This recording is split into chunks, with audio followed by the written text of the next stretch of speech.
Hola, valientes exploradores de lo desconocido. Gracias por estar aquí y por apoyar mi canal. Hoy te traigo un relato terrorífico que te pondrá los pelos de punta. Comenzamos. El último disparo. Siempre creyeron que el bosque les pertenecía. Año tras año, los cazadores regresaban a la misma zona, adentrándose en la espesura con sus rifles al hombro, seguros de que la única amenaza eran los osos y los lobos. Pero aquella temporada sería diferente. Rodrigo, Elías y Manuel, veteranos en la caza, decidieron acampar en un claro profundo del bosque, más allá de los senderos habituales. Habían oído historias de lugareños sobre algo que acechaba en la noche, sobre la necesidad de dejar el bosque antes de que cayera la oscuridad. Pero ellos no eran supersticiosos. La primera noche, mientras bebían junto al fuego, un aullido largo y distorsionado rasgó el silencio. No era un lobo. No era un oso. El sonido se prolongó hasta convertirse en un lamento grotesco. Los tres hombres se quedaron en silencio, intercambiando miradas incómodas. ¿Qué demonios fue eso?, susurró Manuel, ajustando su rifle. Probablemente un ciervo herido, respondió Elías, aunque su voz delataba inseguridad. Pero Rodrigo, el más experimentado, negó con la cabeza. Sabía que aquello no pertenecía a ningún animal conocido. La segunda noche, encontraron huellas alrededor de su campamento. Eran grandes, alargadas, con dedos largos y afilados, y lo más perturbador, no parecían seguir un patrón normal.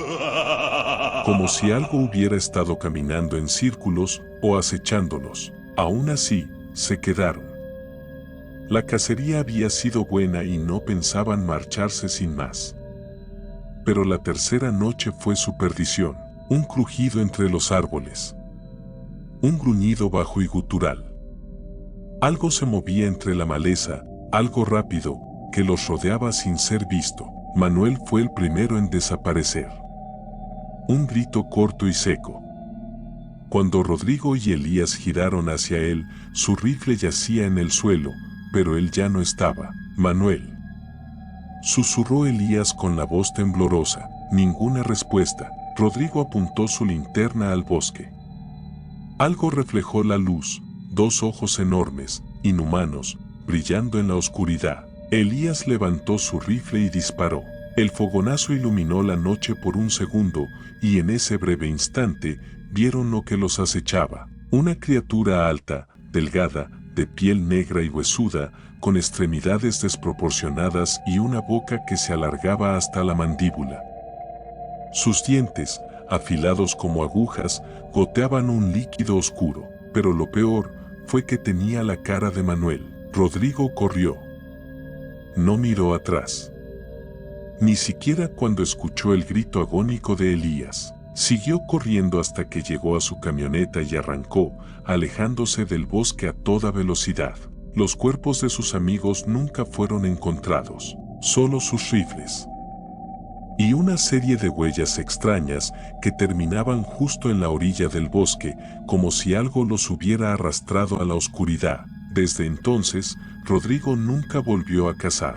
Y cada noche, antes de dormir, escucha un susurro en el viento. Un susurro con la voz de Manuel. Rodrigo, aún no hemos terminado. Gracias por escuchar hasta el final. Si te gustó este episodio, no olvides suscribirte, dejarnos tu like y compartirlo con otros amantes del terror. Tus comentarios y sugerencias son bienvenidos, pero ten cuidado, nunca sabes quién más podría estar leyendo.